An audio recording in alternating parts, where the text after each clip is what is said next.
I'd like to take roll call. Commissioner Rutledge, Here. Commissioner Chance, Here. Commissioner Taylor, Here. and Chair Edding is on speaker, and Commissioner Chismar here. Next order is the Pledge of Allegiance. Would you all stand, please? The Pledge of Allegiance To the flag of the United States of America and to the republic for which it stands, one nation, under God, indivisible, with liberty and justice for all.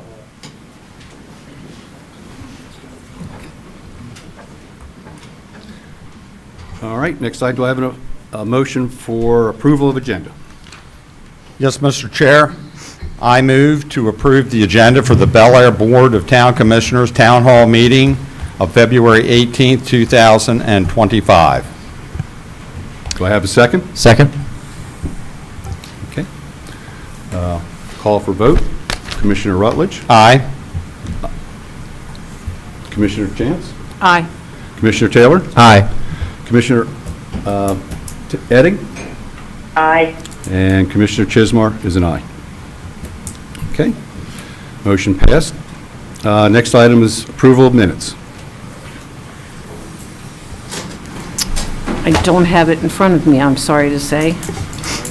Okay. I'm going to move for approval of the minutes from last week's meeting, but I do not have all of that in front of me, I'm sorry to say. Here, I'll make the motion.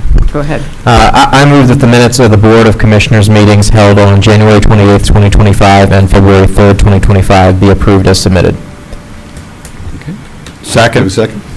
And as one correction to the minutes, Mr. Chair, Town Council caught for us with that legal eagle eye of hers.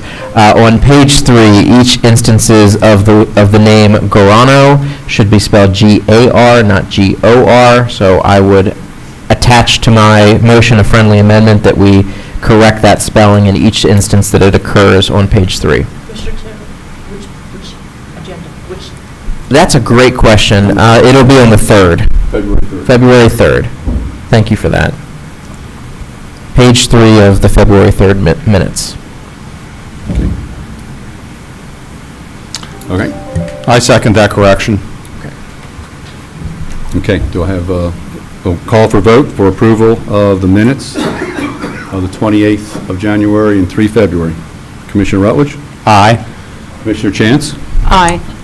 Commissioner Taylor, Aye. Commissioner Edding, Aye. and Commissioner Chismar is an aye. Okay, next item on the agenda is a presentation.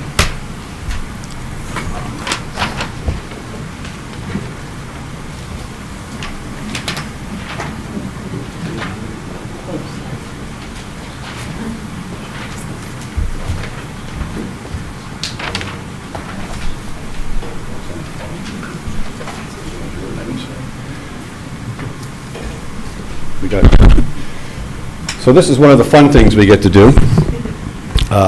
Tonight we're recognizing Lieutenant Farr on his promotion to lieutenant, and more importantly, I think, to his dedicated service to our community.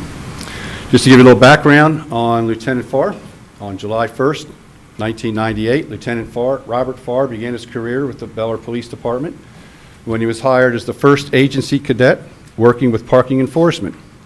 Lieutenant Farr was later attended the Training Academy in early 2000 and was assigned to patrol as an officer.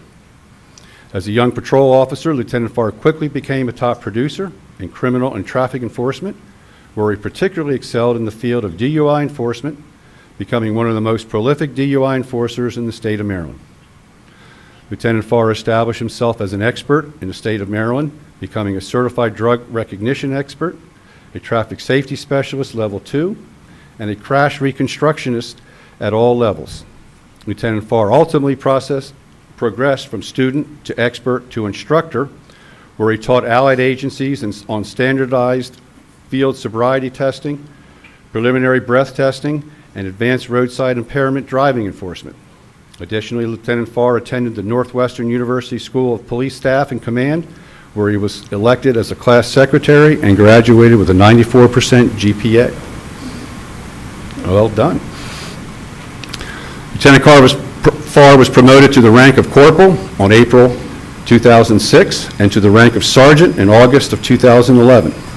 Lieutenant Farr has served as a patrol supervisor, administrative sergeant, and most recently as the Bel Air Police Department's liaison and detective sergeant in the Hartford County Drug Task Force. Lieutenant Farr was officially promoted to the rank of lieutenant on January 6, 2025. Lieutenant Farr's blend of work ethic and ambition has earned him an outstanding reputation throughout the law enforcement community. Additionally, he has been the recipient of numerous awards throughout his career, to include the Town of Bel Air Commissioner's Award, Chief's Exceptional Service Award, Life Saving Award, Police Officer of the Year, and numerous Mothers Against Drunk Driving Performance Awards. Mr. Farr's character is impeccable, and his devotion to the Bel Air Police Department and the Town of Bel Air is unquestionable. We salute Lieutenant Farr on his well-deserved promotion and welcome him to our command staff.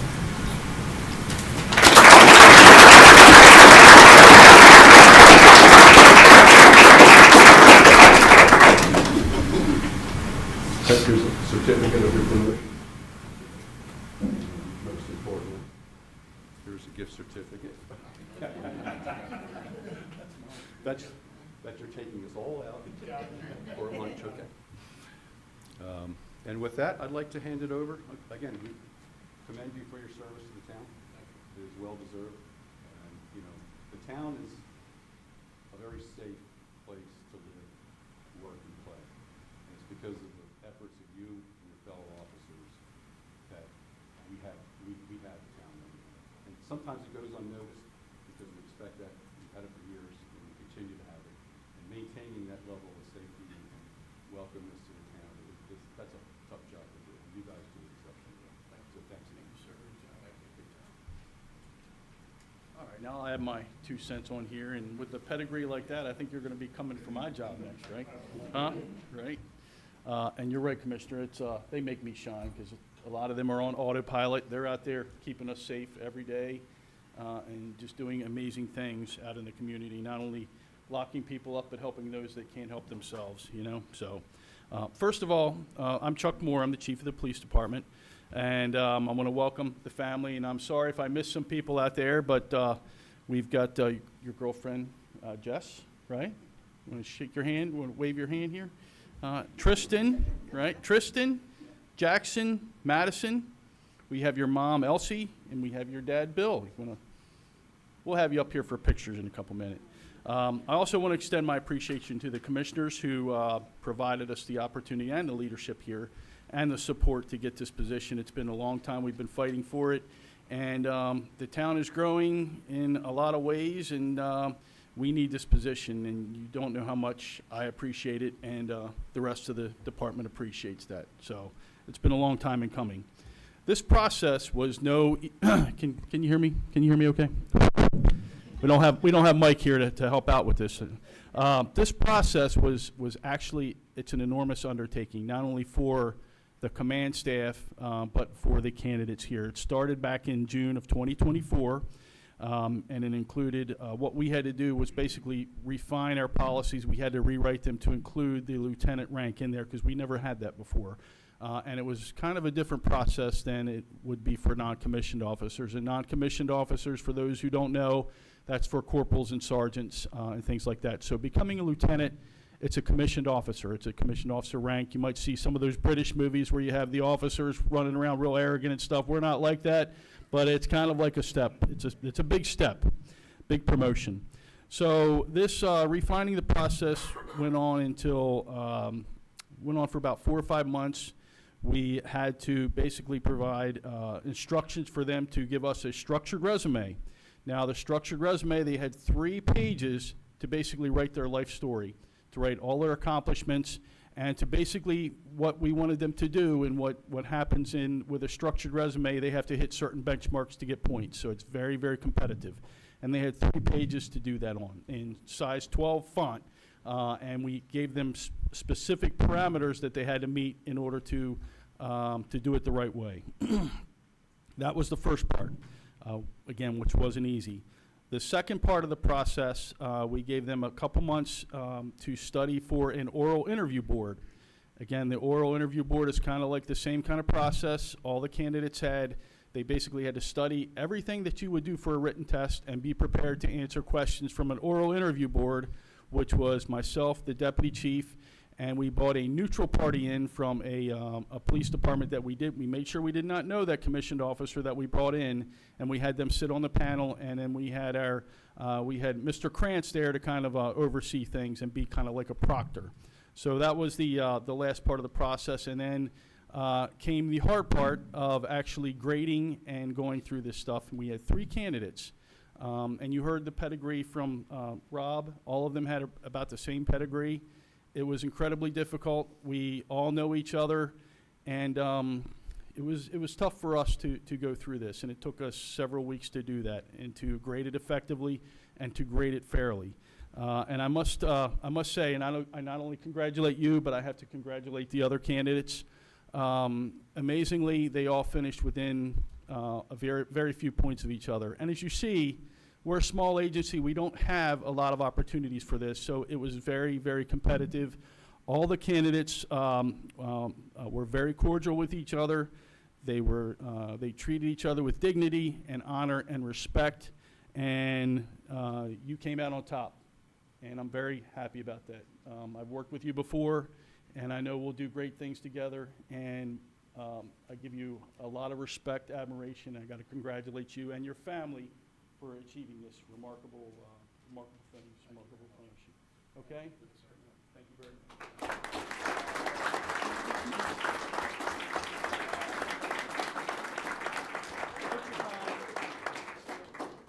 Want to come up for a picture, family? Come on up. No? Get him up. Oh. You have something you'd like to say?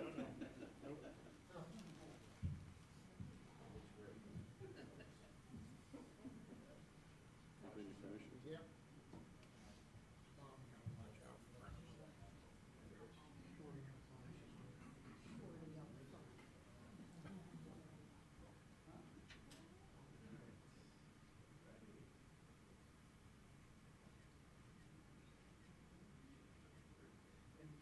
Can you get one with the commissioners too? Yep, sure.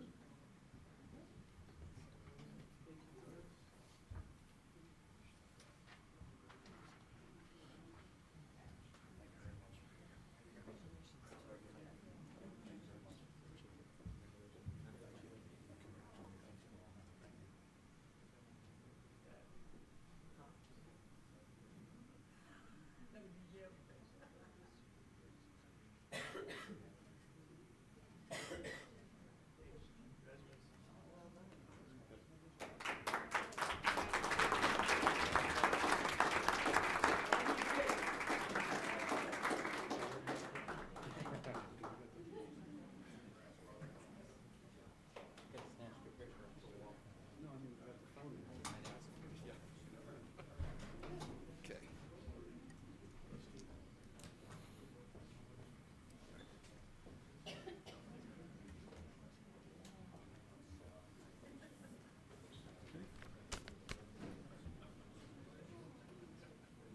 Just going to take a minute here while everybody moves out.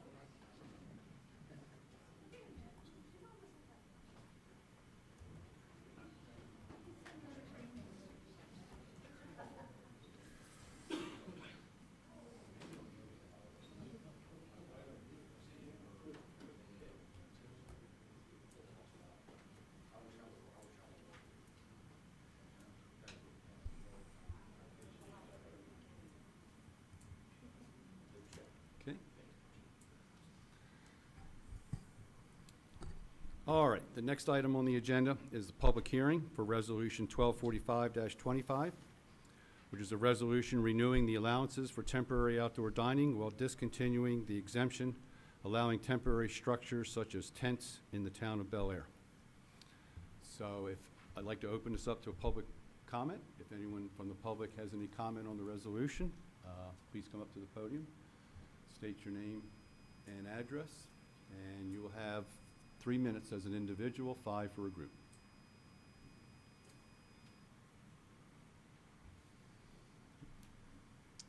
No one would like to speak from the public? Okay, I'll close the public hearing. And we'll move on to the next item, which is unfinished business, which is Resolution 1245-25. Again, a resolution renewing the allowance for temporary outdoor dining while discontinuing the exemption allowing temporary structures such as tents in the town of Bel Air. Do I have a motion? Yes, Mr. Chair.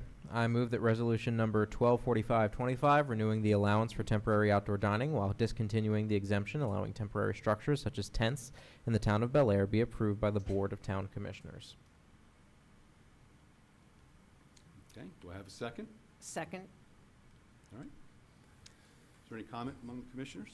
So there's been a lot of discussion and debate on this, public comment at its introduction as well. I think we've had a lot of discussion regarding the need to finally close the COVID chapter in town. It's long over, and it's time to put those policies to bed. While also recognizing that there are a handful of businesses in town that have come to rely on those policies over the last couple years as part of their business model, specifically when it comes to outdoor dining. So what we want to do with this resolution is provide a final 6 months for specifically and only the temporary outdoor dining use, while putting all other use to expire as they would on the March 31st deadline. This is to provide a soft landing period for those handful of businesses that still are finding themselves in use of the temporary use for outdoor dining, with the understanding that on September 30th there must be permanent improvements to continue to make use of that outdoor dining use. So that's what the resolution does. I know that we've had a lot of discussion, a lot of comments from my colleagues about how we can implement it best to both serve the interests of the businesses that provide value to the town and also the residents who've come to us with their concerns. And I think we've struck that balance here, and I'd ask my colleagues for their support. Okay, thank you, Commissioner Taylor. Do you have any other comments from the commissioners? Mr. Chairman, did you want the staff report, typically the staff report, read it into the record, and then, Yes. but actually, Commissioner Taylor very accurately synopsized what I'm going to read to you, but if you want for procedural, I can read this into the record. Yes, would you do that, please? Sure. So the COVID-19 pandemic has obviously ended. The code moratorium is passed to help during the pandemic related to outdoor dining, temporary structures such as tents and outdoor entertainment, extended by Resolution 1221-24, are set to expire on March 31st, 2025. Outdoor seating at restaurants, bars, breweries, and nightclubs remained a valuable and popular option for patrons and businesses in the town of Bel Air, and the town recognizes the importance of maintaining outdoor dining opportunities to support local business and promote community engagement while balancing the need to address other concerns related to temporary structures.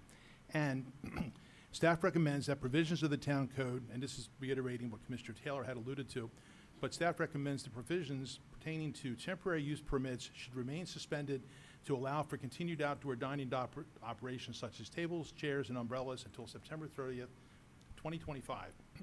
And temporary structures, tents, should be enforced and must comply with all applicable code regulations after expiration of Resolution 1221-24 on March 31st, 2025. And third, establishments, plural, that wish to have an outdoor event, including entertainment, live bands, musicians, or music, amplified or otherwise, on a portion of their property that is not designated for the desired use, should be enforced and must comply with all applicable code regulations after expiration of the Resolution 1221-24 on March 31st of 2025. The staff recommends approval of Resolution number 1245-25, sir. Thank you, Mr. Hopkins. Any other comments from the commissioners? No? Okay. I'd like to bring it for a vote. Then, Commissioner Taylor. Aye. Oh, it's going out of order, aren't you? Commissioner Chance? Aye. Commissioner Rutledge? Aye. Commissioner Edding? Aye. And Commissioner Chismar is an aye. So that'll be 5 ayes, 0 nays. Okay. All right. Keeping us on our toes, Mr. Chair. Pardon? Keeping us on our toes. Yeah, right. All right, next one is public announcements. Kind of a short meeting tonight. So, public announcements, tickets for the winter dance lessons at the Bel Air Armory are still available. Participants can take either Intro to Salsa and Bachata, that one I've never heard of, or Beginning Cha-Cha, or both. Tickets are $80 per person for a 1-hour session. Lessons begin Monday, February 24th. Visit belairarmory.org to purchase tickets. The 9th Annual Chocolate, Brew, and Wine Tour, hosted by the Bel Air Town Allowance, will be Saturday, March 1st. The event will be billed as a pub crawl for beer and chocolate enthusiasts throughout downtown Bel Air, and it begins at noon. Tickets are $55 per person, and participants must be 21 or older. Call 443-823-1797 or visit downtownbelair.com for more information. What was the life in Harford County like in 1775 as the winds of the Revolution were blowing through the American colonies? Stop by the Hayes House Museum starting at 1 p.m. on Sunday, March 9th for a free event hosted by the Historical Society of Harford County. The Hayes House is at 324 North Kenmore Avenue near Bel Air High School. Call 410-838-7691 or visit harfordhistory.org for more information. Later in March, the Historic Society will be hosting a number of events in Bel Air and other locations to celebrate the 250th anniversary of the signing of the Bush Declaration, expressing Harford County's support for American independence in 1775. The Susquehanna Symphony Orchestra, which is in its 48th season, will perform the Gift of Melody, Darkness and Light concert on Sunday, March 9th at the Bel Air High School. Doors open at 2:30 p.m. and the show begins at 3 p.m. Tickets are $20 if purchased online or $25 at the box office, with discounts for students and seniors. Visit ssorchestra.org to buy tickets online. The Cultural Arts Commission will meet at 4 p.m. Wednesday, February 19th, in the second floor conference room at the Armory. The Committee for Seniors and Citizens in Need will meet at 8:30 a.m. on Wednesday, February 26th, in the Bel Air Police Department Community Room. And the Board of Town Commissioners will hold a work session on Tuesday, February 25th at 5:15 p.m. in Town Hall. And the next Town Hall meeting will be Monday, March 3rd at 7 p.m., also in the Town Hall. Do we have any other additions to announcements? No? Okay. Next item on the agenda are public comments. This is for the public to comment on any item or topic they would wish to discuss or wish to have a comment on. Okay?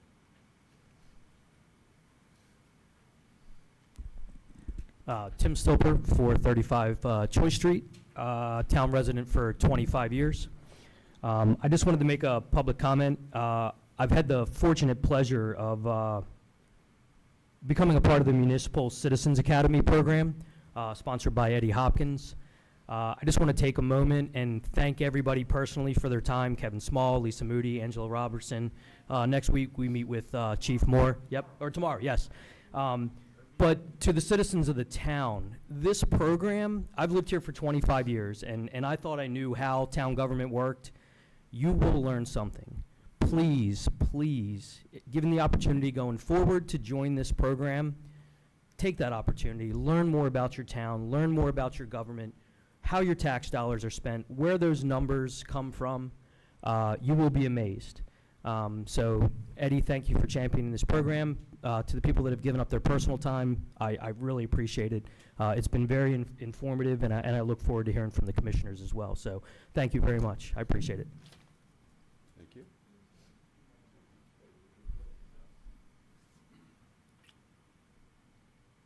Are there any other people who would like to have comments? Provide comments?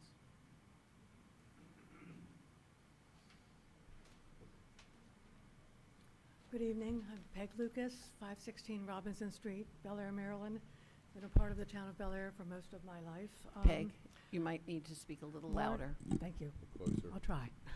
Here we go. I continue to be appalled.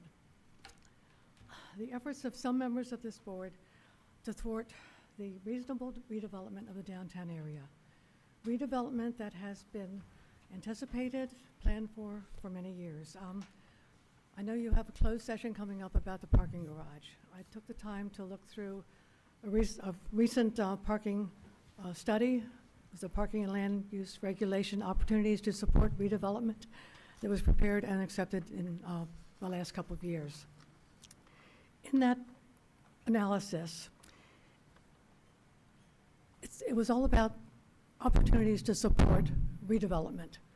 And they dealt with an in-depth analysis of the existing parking conditions. In all areas, the current and forecasted oversupply of parking in the downtown area indicates the town can be more flexible in its parking requirements and/or repurpose parking assets for more productive use. It continues. This goes on for pages and pages, but primarily, the study said that approximately 43% of all parking spaces in the downtown area are unused during typical peak parking hours, 9 to 4:30 p.m., and during the evening and overnight hours, nearly 80% of all parking areas are unused. A significant amount of the unused parking capacity is in the Hickory Avenue garage. It's only 39% utilized. Okay, this is basically it. It all goes on for pages and pages about an opportunity to support redevelopment. And it deals specifically with the underutilization of the parking garage right here, the one you're going to be discussing, the one that can be used in a very positive way for the development that is proposed for right across the street, which has been approved. I know other efforts are continuing to thwart it by passing an ordinance that will not include it as a pre-existing approved contract. I urge you, be reasonable, be thoughtful. The town has got to grow. It has to continue with a good economic growth. Please do not be foolish enough to do anything that will prevent that from happening. Thank you. Thank you, Ms. Lucas. Any other comments? Yes. Mr. Hanley. Terrence Hanley, 314 East Broadway, Bel Air, Maryland. Thank you all for allowing me the opportunity to speak this evening. I didn't plan on it, but I saw that Ms. Chance motioned Ms. Lucas to come up and speak, so I thought I would rebuttal that. Just for the record, 422, the Board of Appeals denied the request for the parking in the public parking garage. Followed up by a planning commission meeting, excuse me, let me get the date. It was denied 422 by the Board of Appeals requesting 70 parking spaces for a private developer and a public parking garage. Now, let me repeat that again. 70 parking spaces in a public parking garage, which is jointly owned with Harford County government. 1222, it went to the Planning Commission, and the Planning Commission approved the site plan. The site plan. 8723, the Board of Commissioners amended the parking agreement that the one space per dwelling shall be permitted on an adjacent site. So that was again amended in the Planning Commission after the denial, then the approval of the site plan, and then, of course, the commissioners, the former Board of Commissioners, changed the zoning code for the parking off-site. Ironically enough, on 8/11/23, the town entered into an agreement with a private developer to lease 70 parking spaces in a private facility owned, or public facility, excuse me for that, to build high-density apartment complex. I don't know about you, but that doesn't pass the smell test with me. So, I don't have anything personal against the developers, but I think to take a public parking garage to build an apartment building is absurd. Right now, in the town, we have different things going on with the county, the Mary Risto building. We don't know what's going to go on with the state courthouse. When we talk about this lack of parking, I think anybody that lives in residential neighborhoods right now that has preferential parking would strongly disagree with you. Our parking programs and off-site programs have been a failure. A lot of the businesses will complain as well that they can't have adequate parking because people spill into their parking spaces as well as throughout the neighborhoods. Again, you're talking 70 parking spaces in a public parking garage that is occupied by jury duty, people that represent the court system, the sheriff's office. seconds. And again, the county has the first floor. 2 minutes, I'm sorry. I'll bring it to brief. Yeah. Thank you, sir. Thank you. But anyhow, I don't think it's a secret here that we know what the residents of Bel Air are looking for. They're looking for strong support to represent them. Far too long, we've seen elected bodies get elected, make promises that they're here to represent the people. And the people need a strong voice right now. Now's not a time to get weak. Thank you so much.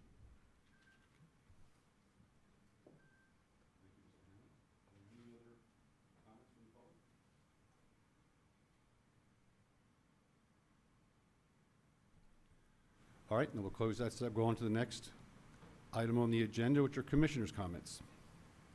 Commissioners have any comments?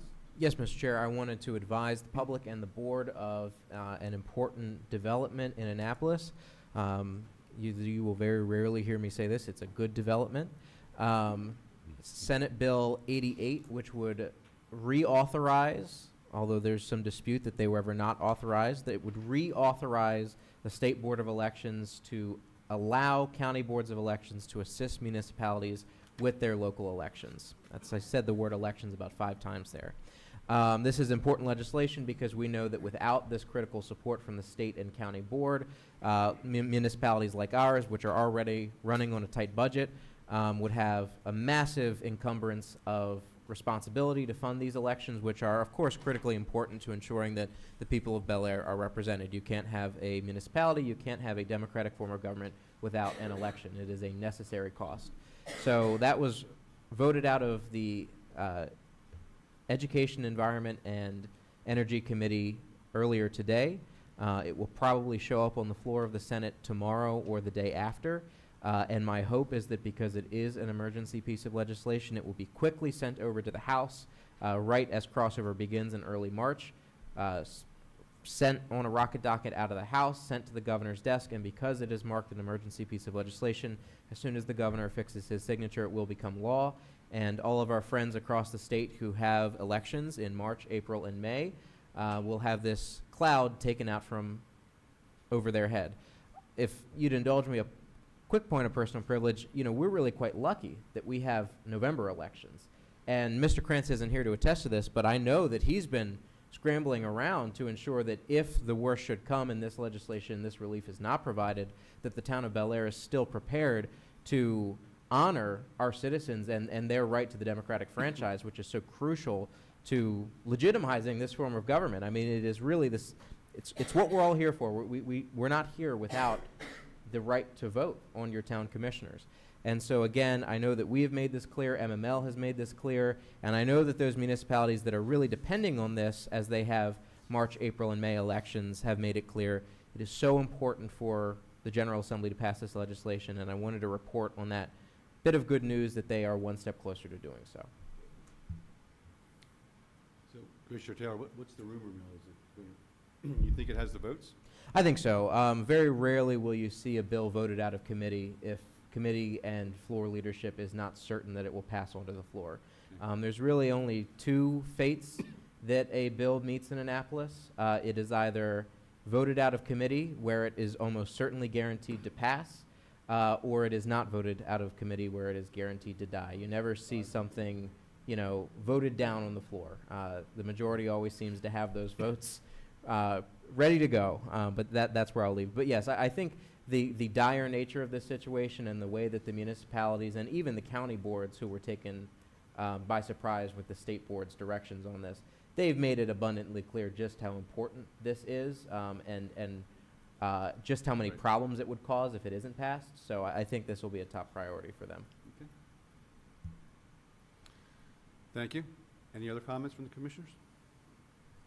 I do have one comment. First of all, that is terrific news from Commissioner Taylor, and somebody should contact Mike, who is sort of incommunicado now, so maybe he can enjoy his vacation just a little bit more. And the other comment I wanted to make is congratulations to the Bel Air Police Department.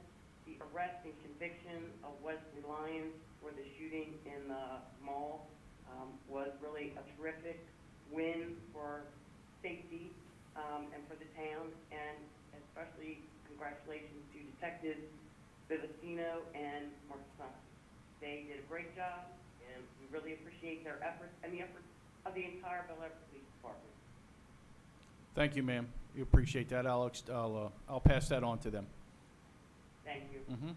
We're very lucky to have a BAPD, a town police department that takes crime as seriously and responds with as lightning fast response times as they do, because I know that in that initial manhunt, every second of responding to the scene to pick up on those clues mattered. And we're also doubly lucky to have a state's attorney's office that works well with our law enforcement and takes these things seriously and continues to fight for the maximum sentences for violent criminals like Mr. Lyons, who has no place in the town of Bel Air, walking the streets endangering children and our citizens. Absolutely, Commissioner Taylor. And also, I might add that our partners were there very fast and beside us the whole time. So I appreciate all the help from the Sheriff's Office, Maryland State Police, Aberdeen Police Department, Havre de Grace Police Department, and all the other agencies that I might miss. I know there was a lot there that day. It was very chaotic, but we did our best to make some kind of organization out of that chaos, and I think it all worked. Yeah. Thank you. Yeah, I would like to make a comment. First of all, again, congratulations to Lieutenant Farr, and once again, just an outstanding officer. But I really appreciated the way, Chief, that you explained about the competitive nature of filling that office of lieutenant. So that could dispel any notions that people think that, the fix is in, or, it's a good old boy kind of network type of a thing, but that was a really, I'm sure, hard to judge that type of thing. But congratulations to the other candidates that put forth their effort, and may their zeal to serve greater and higher never leave them. And again, thank you, and God bless you and all of your officers, our Harford County Sheriff's Department. And I particularly wanted to note about the case with Wesley Lyons, that we're also very blessed to have a strong, intellectually solid, high-integrity bench here in Harford County, both at the district court level and the circuit court level. So I wanted to note that as well. Yes, sir.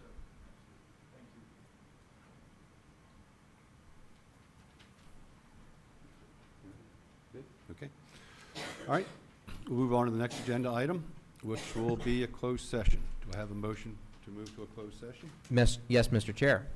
I move that this portion of the meeting will be closed under the provisions of the Maryland Open Meetings Act, General Provisions, Article 3, Section 305B, 7, and 8. The topics of discussion will be to obtain legal advice and consult with staff about potential litigation regarding the Hickory Parking Garage notice of breach.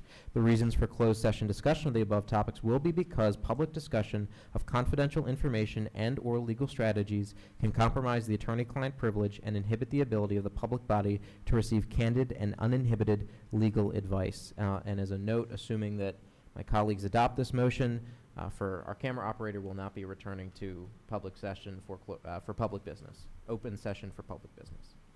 Correct. No more business will be conducted after closed session. Right. Okay. Do I have a second? Second. Okay. Take the vote. Commissioner Rutledge? Aye. Commissioner Chance? Aye. Commissioner Taylor? Aye. Commissioner Redding? Aye. And Commissioner Chismar is an aye.